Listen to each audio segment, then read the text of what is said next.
Selamat malam pemirsa, selamat datang di iNewsroom bersama saya Davi Pratama. Pemirsa, kami akan membahas berita utama secara mendalam, komprehensif dan tentunya eksklusif. Sebagai pembuka Newsroom kali ini, kami memiliki informasi 20 orang korban tanah longsor di Cilacap, Jawa Tengah dilaporkan masih hilang. Pencarian korban dihentikan karena saat ini hujan turun yang dapat membahayakan tim SAR karena kontur tanah yang masih labil. Proses pencarian akan terus dilakukan hingga 7 hari ke depan. Namun, tak menutup kemungkinan proses pencarian akan tetap dilanjutkan dengan melihat kondisi di lapangan. Sementara itu pencarian yang berlangsung selama sehari, tim gabungan berhasil menemukan 1 korban dalam kondisi meninggal dunia. Hingga kini tersisa 21 warga yang masih tertimbun tanah longsor dan belum dapat dievakuasi.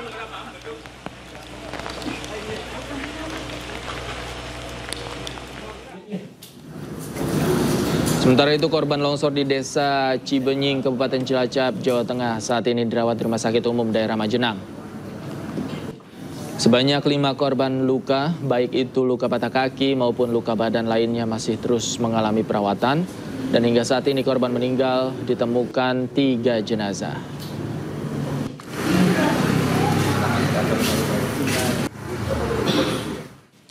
Sebelumnya Bupati Cilacap Syamsul Aulia Rahman menyebut 20 orang masih tertimbun longsor. Dari 46 kan total sebenarnya rumah yang terdampak kan ada 16. Ya. Terus kemudian total penghuni jiwanya itu ada 46. 23 sudah dinyatakan selamat, tapi ada 5 yang di rumah sakit. Terus tadi pagi ketemu 1 jam 10, ini masih 20 yang hilang. Jadi rumahnya ada yang terpisah-pisah, ada yang sebelahan, tapi juga ada yang terpisah. Pencarian tetapi juga tetap mengutamakan keselamatan. Karena juga di area situ itu ada sungai kecil yang potensi karena tertutup longsor, jadi airnya itu menggenang. Ini juga membahayakan apabila mungkin lama-kelamaan airnya itu banyak, terus kemudian membawa longsoran lagi juga. Sementara itu pemirsa, tim SAR gabungan menemukan jasad perempuan di lokasi longsor Cilacap, Jawa Tengah. Ratusan personil gabungan dikerahkan untuk mempercepat pencarian korban.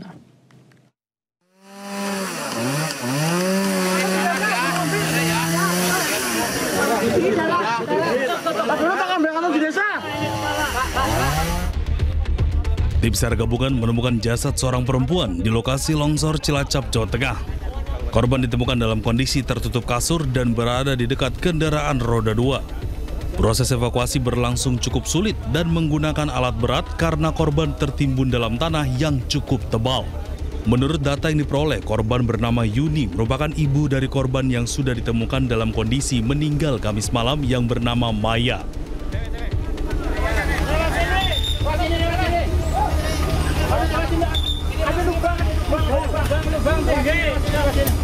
Di hari kedua, proses evakuasi mendatangkan 1 lagi alat berat untuk membantu proses pencarian jenazah. 16 rumah warga tertimbun. Yang mencari korban saat ini sedang membawa untuk di percepat. Korban percepat meninggal sekitar pukul 11 siang. Oke. Badan Nasional Penanggulangan Bencana BNPB mengerahkan petugas gabungan yang terdiri dari Basarnas, TNI Polri, relawan, BPBD sebanyak 200 personil.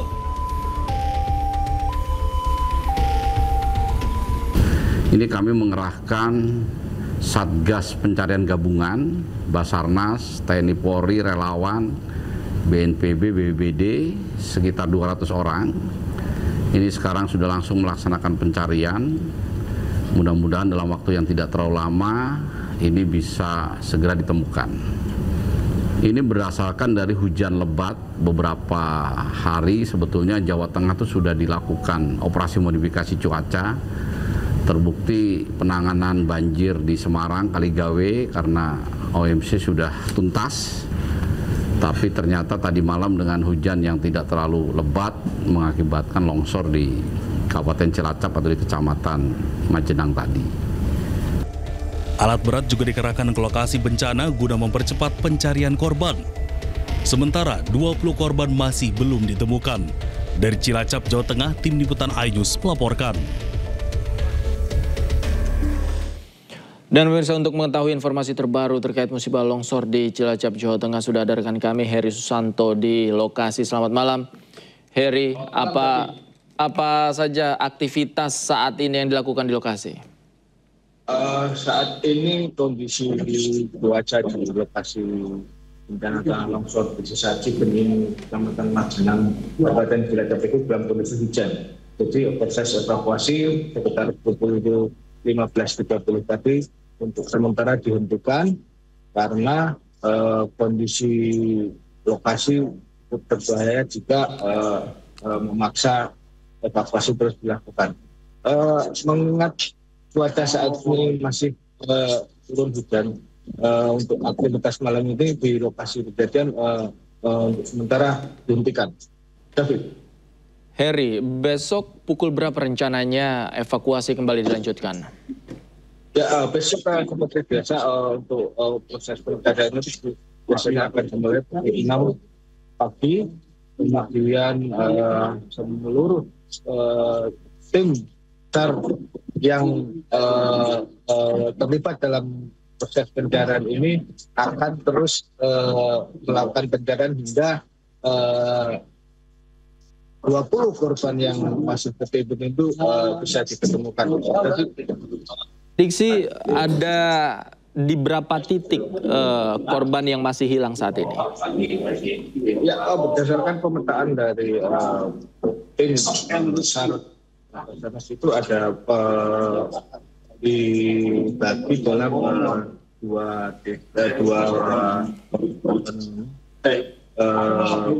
yakni titik A sama titik B. Dari titik-titik itu ada dugaan bahwa korban tertimbun di reruntuhan bangunan maupun rumah mereka yang tertimpa tanah longsor. Hingga saat ini proses pencarian yang berlakukan hingga saat ini berhasil menemukan satu korban jenazah yang berhasil ditemukan dalam kondisi meninggal dunia.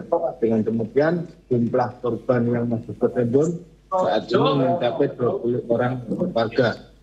David. Baik, terima kasih Heri Susanto melaporkan langsung dari lokasi longsor di Majenang, Cilacap. Selamat bertugas kembali. Pemirsa, polisi mendalami kasus perundungan yang sempat viral di SMPN 1 Blora, Jawa Tengah. Polres Blora telah meminta keterangan korban dan puluhan saksi termasuk 4 orang guru.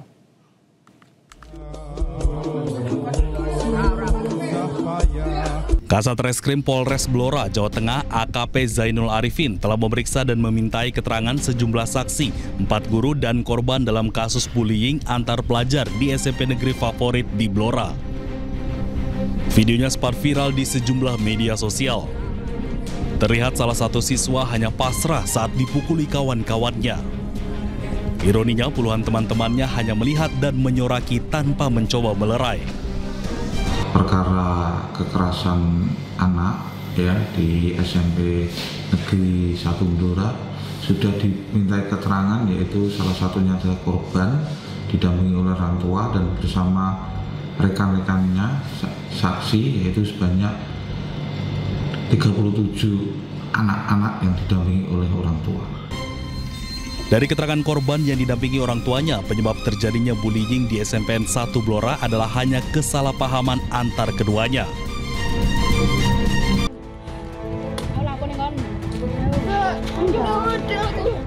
Belum juga usai kasus perundungan di SMPN 1 Blora, perundungan kembali terjadi di Kelurahan Tanjung Rejo, Sukun, Kota Malang.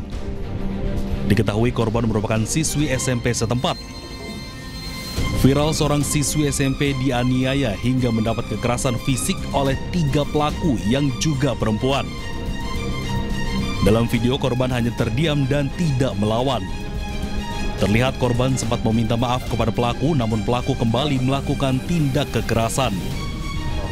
Satreskrim sudah mendampingi korban dan ibu korban untuk melaporkan kejadian tersebut dan sudah dilaksanakan pemeriksaan awal dugaan adanya kekerasan terhadap melaksanakan mintai keterangannya terhadap terduga pelaku yang melaksanakan kekerasan terhadap korban itu.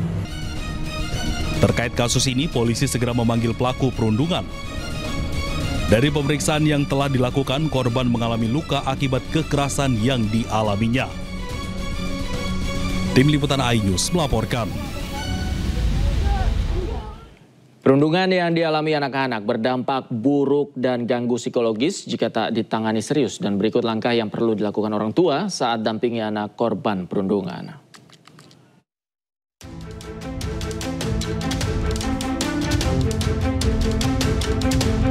1. Dengarkan anak tanpa menghakimi. Anak perlu merasa bahwa orang tuanya adalah tempat aman untuk berbagi perasaan tanpa takut disalahkan. 2. Tunjukkan empati dan pastikan anak tidak merasa sendirian. Empati orang tua punya pengaruh besar terhadap pemulihan psikologis anak.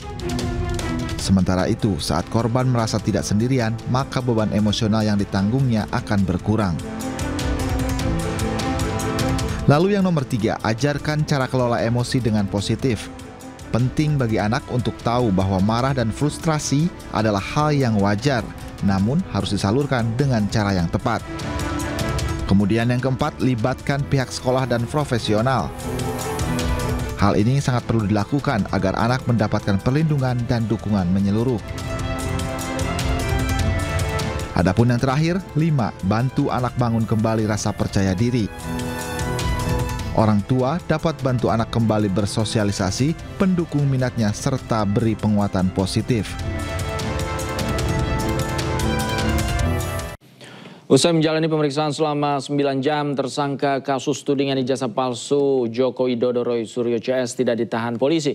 Menurut penyidik, Roy Suryo diperbolehkan pulang lantaran mengajukan saksi dan ahli meringankan.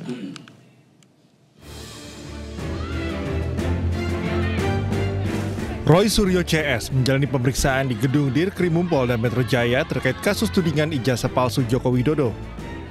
Roy Suryo CS menjalani pemeriksaan selama 9 jam dan keluar ruangan sekitar pukul 20.45 waktu Indonesia Barat.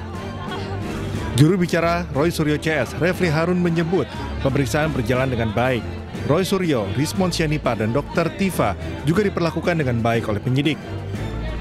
Dicecar sebanyak 157 pertanyaan, ketiganya tidak ditahan karena bisa membawa saksi dan ahli yang meringankan. Refli menilai dengan tidak adanya penahanan membuat Roy Suryo CS bisa lebih produktif dalam berkontribusi di ruang publik. Sangat terpaksa, tidak akan ada press conference dari ketiganya. Jadi cukup saya yang mewakili kepentingan mereka bertiga, dan alhamdulillah paling tidak hari ini mereka tidak ditahan. Padahal kita tahu pasal-pasal yang dikenakan ke mereka ancaman hukumannya sampai 12 tahun.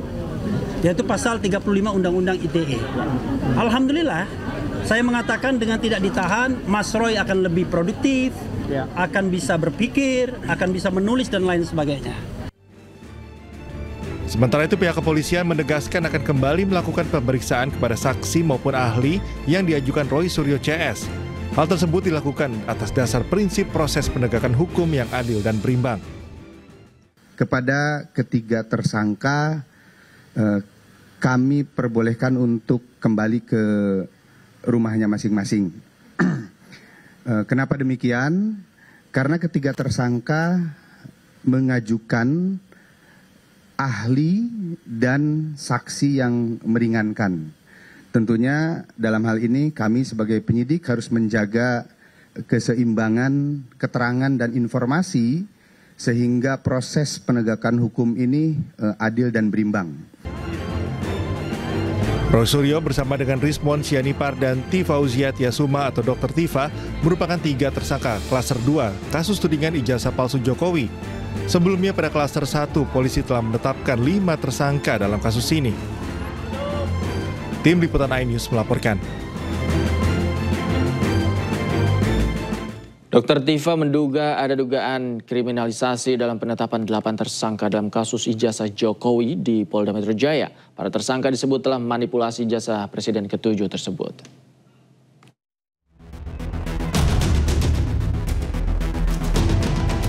Roy Suryo, Rismond Sianipar, dan Dr. Tifa mendatangi Polda Metro Jaya pada Kamis pagi. Mereka diperiksa sebagai tersangka kasus fitnah ijazah Presiden ke-7 Joko Widodo. Namun, Dr. Tifa menduga ada kriminalisasi dalam penetapan tersangka di kasus ijazah Jokowi ini. Dalam unggahan di akun media sosial X, Dr. Tifa menyampaikan 5 pandangan diantaranya ada upaya membungkam kerja ilmiah dan adanya indikasi kriminalisasi yang dijalankan bukan institusi. Selain itu, Dr. Tifa juga meminta agar penyalahgunaan kewenangan oleh siapapun tidak dibiarkan. Di akhir postingannya, Dr. Tifa juga mencantumkan 9 nama pendamping hukum. Sebelumnya, Polda Metro Jaya menetapkan Dr. Tifa dan kawan-kawan menjadi tersangka dalam kasus ijazah Jokowi. Total ada 8 tersangka dan dibagi ke dalam 2 klaster. Tim Liputan iNews melaporkan. Pemirsa, usai Roy Suryo CS ditetapkan jadi tersangka kasus ijazah Jokowi, ex Kabareskrim Komjen Pol Purnawirawan Susno Duaji menilai kepolisian tak berwenang tentukan keaslian ijazah Presiden ke-7 Joko Widodo. Menurut Susno, yang berwenang mengadili dan menyatakan keabsahan suatu ijazah asli atau tidak adalah pengadilan.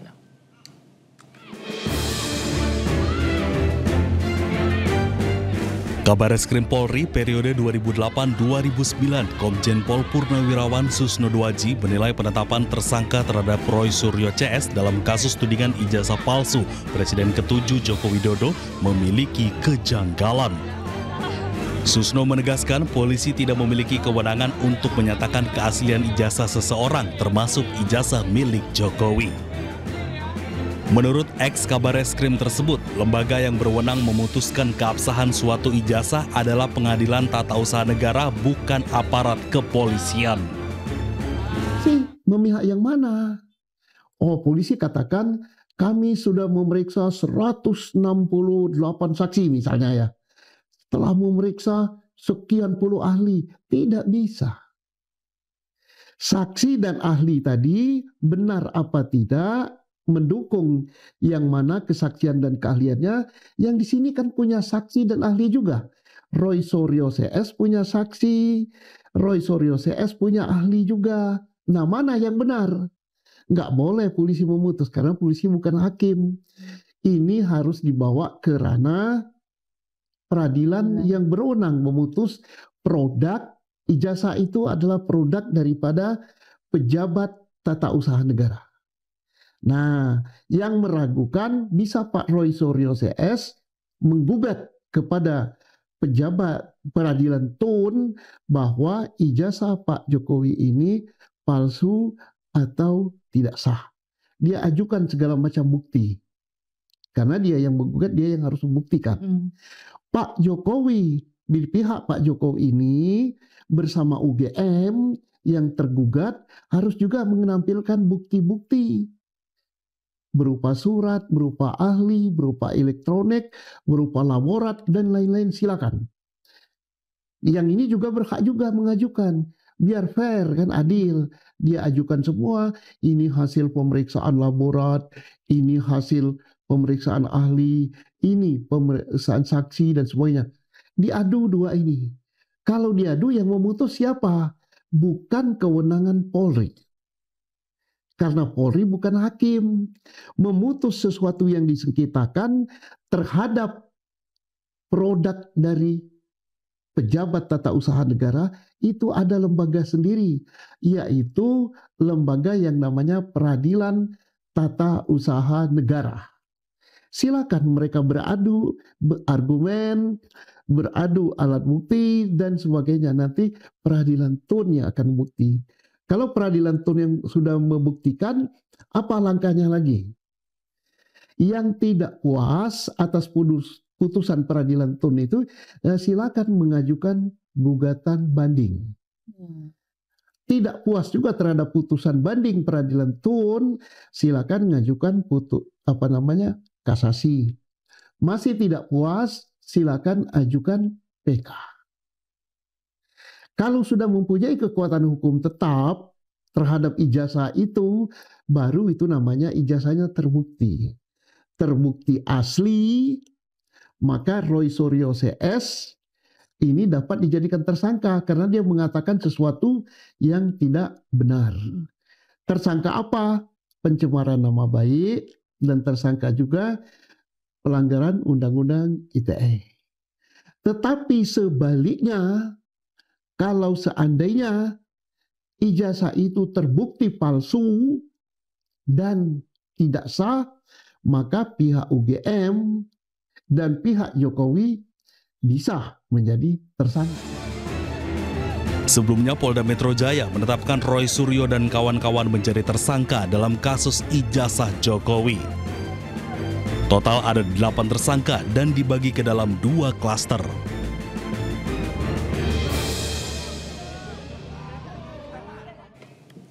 Dan pemirsa, untuk membahas lebih dalam terkait pernyataan mantan Kabar Reskrim Komjen Susno 2J, kami telah terhubung dengan Andi Aswan, Ketua Umum Jokowi Mania, dan Jahmada Girsang, Kuasa Hukum Rismon Sianipar. Saya ke Bang Andi terlebih dahulu. Selamat malam Bang Andi. Bang Jahmada, selamat malam.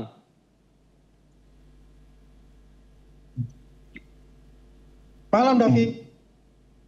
Bang Jahmada, sudah bisa dengar suara saya?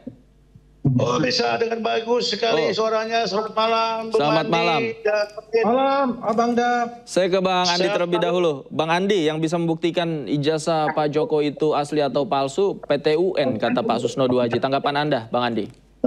Iya, kalau bicara PT UN, berarti kan yang berbicara itu adalah lembaga, yaitu UGM-nya. Tapi ini kan PT UN kan ada 90 hari ya untuk daluarsa, 3 bulan gitu loh. Sekarang mau dibawa ke PT UN apa gitu loh, sudah daluarsa itu. Jadi sekarang ini udah benar, udah masuk ke ranah itu, tinggal pembuktian aja di pengadilan.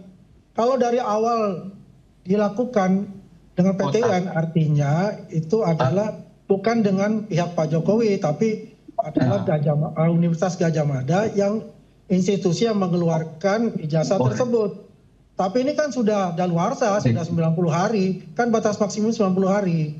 Begitu, David. Jadi prosesnya tetap harus berjalan di kepolisian begitu ya menurut Anda? Iya dong, harus tetap berjalan untuk itu gitu loh. Biarkanlah, ini kan sudah prosesnya berjalan, sudah ada tersangka ya kan. Tinggal nanti kan pembuktian itu di pengadilan seperti apa antara pengacara dari pihak Pak Jokowi dan pengacara dari pihak Roy Suryo dan kawan-kawan tersebut. Tinggal saling membuktikan aja, ya kan? Karena kan dikatakan itu kan sudah ada sekitar berapa itu 700 alat bukti, ya kan? Kemudian ada 130 saksi pelapor, ya. Kemudian ada juga saksi-saksi, baik saksi pelapor maupun saksi-saksi. Kemudian ada saksi ahli 20 itu. Tinggal saling membuktikan saja di pengadilan, buka-bukaan, sehingga terang benderang itu masyarakat bisa mengikuti juga. Begitu, David. Oke, Bang Jahmada, tanggapan Anda? Oke, malam Bung David dan rekan Andi. Saya juga ya hampir sama pendapat kita. Ini kan proses prajudikasi namanya ya. Artinya masih proses dalam penyidikan, belum sampai ke tingkat pengadilan. Jadi di sini perlu kita persiapan-persiapan, khususnya kami dari pihak tersangka saat ini. Ya kenapa kemarin penyelidikannya katakanlah banyak penafsirkan, kenapa tidak ditahan gitu loh. Itu membuktikan bahwa prajudikasi sekarang ini belum sempurna. Nah di mana belum sempurnanya, diantaranya kami dari pihak tersangka, ya 3 orang, Bang Rismon, Roy, dan Tifa itu masih diberikan kesempatan mengajukan ahli saksi yang meringankan. Nah ini membuktikan bahwa proses judikasi yang ada di Polda Metro Jaya saat ini itu masih, menurut saya masih normal ya. Artinya masih equal antara pelapor dan terlapor. Nah kita jangan jauh-jauh dulu bicara ke pengadilan, kita selesaikan dulu urusan yang ada di Polda Metro Jaya ini. Kita belum tahu endingnya seperti apa bahasanya gitu loh. Begitu Bung David dan rekan Andi ya. Oke, Bang Jahmada, artinya tapi Anda menuntut tidak atau menginginkan tidak bahwa ijazah Pak Joko ini harus dibuktikan asli atau palsunya? Oh ya, betul. Jadi jangan lupa ya, kenapa kalau dilihat dari laporan awalnya dari Pak Jokowi, itu pasal 310, 311, ya pencemaran nama baik lah gitu ya. Kemarin kita juga udah bahas ini. Nah kenapa ada laporan, mungkin latar belakang dari 310, 311 pasal itu, tentu karena klien kami sedang dalam, menurut kami ya, penelitian terhadap yang sudah pernah muncul sebelumnya, yaitu yang diunggah oleh seseorang itu. Lantas itu diteliti, menurut kami ya, mungkin banyak yang keberatan mengatakan bahwa klien kami sedang meneliti. Tapi menurut kami adalah benar. Oleh sebab itu, yang menjadi kaus prima atau katakanlah pemantik dari penelitian itu adalah karena timbulnya masalah sebelumnya tidak dilanjutkan. Oleh sebab itu, Richmond, Roy, dan Tipa melanjutkannya, yaitu disebut dalam penelitian itu ya ada problem, ada penelitian. Dalam itunya, dalam istilahnya no problem, no research itu. Jadi harus dibuktikan. Ya, jadi kalau tanpa dibuktikan itu sebenarnya tidak mungkin ada tersangka di Polda Metro Jaya. Jadi akan sangat cacat hukumnya. Bagaimana mentersangkakan orang jika sesuatu yang menjadi pemantik atau titik puncak atau kaus prima dari masalah ini tidak terungkap. Nah, oleh sebab itu yang diutamakan dalam perkara ini dari sudut kami selaku tersangka yang sebagai peneliti yang tersangkakan saat ini. Begitu Bang David. Bang Aswan, tanggapan Anda tidak bisa mentersangkakan ini karena objeknya juga ya tadi dibilang penelitian. Ya, itu kan kalau Bang Jamada sebagai pengacara memang wajib untuk membela kliennya. Tapi yang terpenting di sini bahwasanya tahap penyidikan dan sekaligus ada tersangka. Saya percaya kepada Polda Metro Jaya, institusi negara yang telah mengkaji begitu dalam, ya begitu panjang selama 7 bulan ini, penuh dengan kehati-hatian sehingga menimbulkan suatu konklusi bahwa ini ada tersangka. Berarti mensreanya sudah jelas untuk itu. Tinggal bagaimana saja nanti pembuktiannya itu di pengadilan. Dan kita kan belum tahu nih apakah keputusannya seperti apa gitu kan. Tapi yang kalau pihak kami yang jelas kita akan bersiap diri bagaimana nanti di pengadilan tersebut untuk memperkuat bukti-bukti yang ada juga gitu loh. Tapi yang jelas ini kalau dibicara PT-UN sudah ada luarsa PT-UN itu. Kita nggak bicara masalah itu lagi. Yang jelas sekarang sudah ada tersangka, kemarin kita apresiasi juga kepada Polda Metro Jaya yang sesuai dengan KUHAP, yaitu ada jaminan dari saksi ahli, ya, ada jaminan juga dari pengacara untuk tidak ditahan, dan itu kita apresiasi bahwa mereka tidak ditahan untuk itu. Tapi ingat, ini kan baru pertama ya, untuk pemeriksaan pertama, kan nanti ada pemeriksaan yang klaster 1 ya, kemudian terjadi pemeriksaan yang kedua, dan kita lihat seperti apa nantinya di klaster 1, klaster 2 itu sendiri. Jadi ya kita melihat saja dan kita percaya betul kepada Polda Metro Jaya dalam hal ini penyidik untuk bisa melakukan sesuatu yang terbaik buat bangsa dan negaranya. Begitu, Davi. Baik, Bang Jamada, persiapan untuk mengikuti pemeriksaan selanjutnya seperti apa? Ya, kami kemarin kita sudah sampaikan dalam penyidikan yang sangat baik menurut saya komunikasinya kemarin antara penyidik dengan klien kami bertiga, diperiksa dalam ruangan yang berbeda tapi waktunya bersamaan juga hampir selesai ya, kalaupun jumlah pertanyaan yang disampaikan berbeda. Nah, kemarin kami mengajukan ya, bukan diberikan kesempatan. Kami tentu mengajukan ahli yang akan kami ajukan dalam waktu sesingkat mungkin ini, dan juga selain itu saksi yang meringankan. Nah, saksi itu diantaranya adalah saksi IT, saksi pidana, dan saksi language forensik, ya, bahasa forensik. Nah, itu yang perlu kami tampilkan nanti atau kami ajukan. Dan itu disambut baik oleh penyidik. Dan ini menurut saya ini adalah namanya penanganan progres pidana ya. Jadi dalam posisi seperti ini juga masih diberikan kesempatan untuk menampilkan atau mengajukan ahli dan saksi ada judge gitu loh. Baik. Nah, oleh sebab itu kami sangat hargai ya proses yang ada di Polda Metro Jaya. Sekalipun itu klien kami bertiga sudah menjadi posisi tersangka saat ini. Begitu rekan. Baik. Kita nantikan nanti prosesnya akan seperti apa di pemanggilan berikutnya. Terima kasih Bang Jamada, Bang Andi Aswan juga terima kasih sudah bergabung bersama kami. Selamat malam Bapak-bapak. Sehat selalu. Malam Davi, malam Abang Jamada. Wacana kebijakan mengubah Rp1.000 menjadi Rp1 tengah ramai dibicarakan. Terkait hal tersebut, Gubernur Bank Indonesia tegaskan kebijakan redenominasi rupiah butuhkan persiapan yang lama.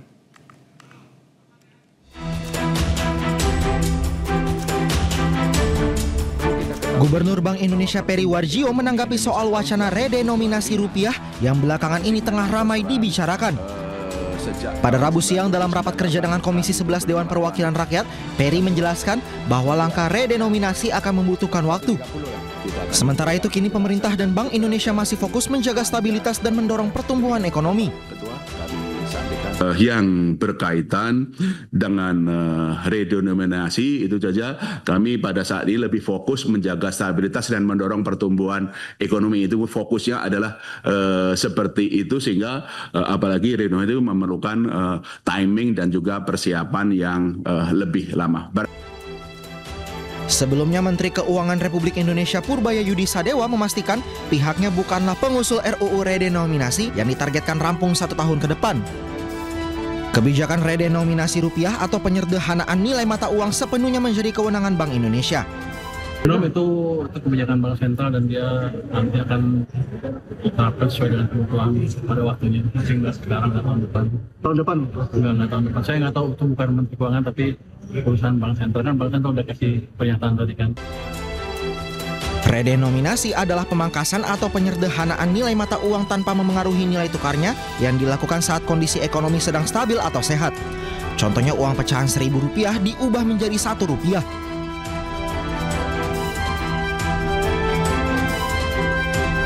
Sementara itu tujuan redenominasi adalah untuk efisiensi perekonomian nasional, menjaga stabilitas nilai rupiah agar daya beli masyarakat terjaga, dan meningkatkan kredibilitas mata uang rupiah di mata dunia. Tim Liputan iNews melaporkan. Dan pemirsa, berikut negara yang melakukan redenominasi terbesar dalam sejarah.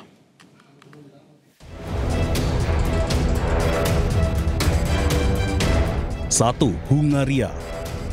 Pada 1946, Hungaria lakukan redenominasi terbesar dalam sejarah dunia dengan mengganti mata uang pengo menjadi forin. 2, Zimbabwe.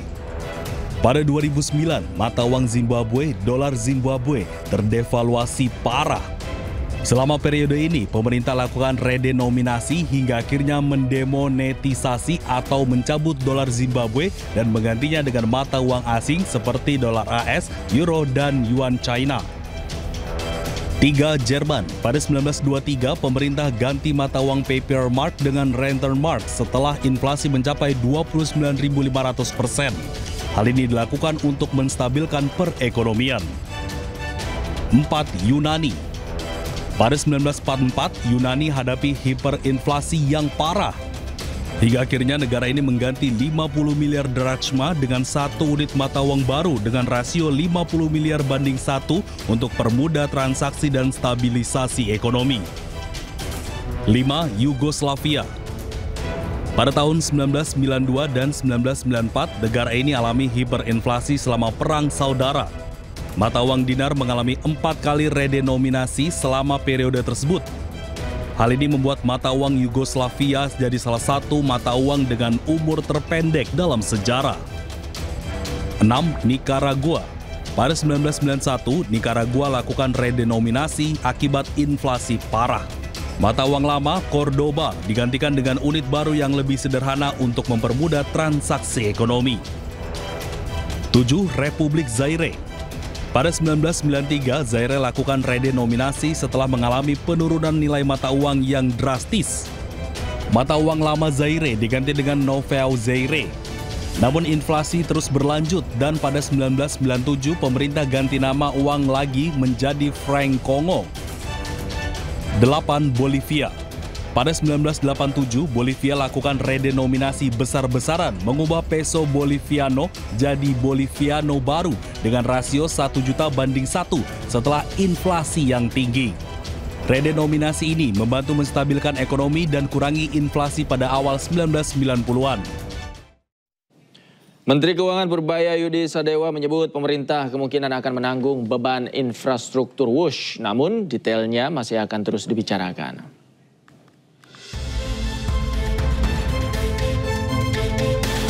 Keputusan final solusi pembayaran utang WUSH hingga kini masih terus dibahas antara pemerintah dan Badan Pengelola Investasi Danantara.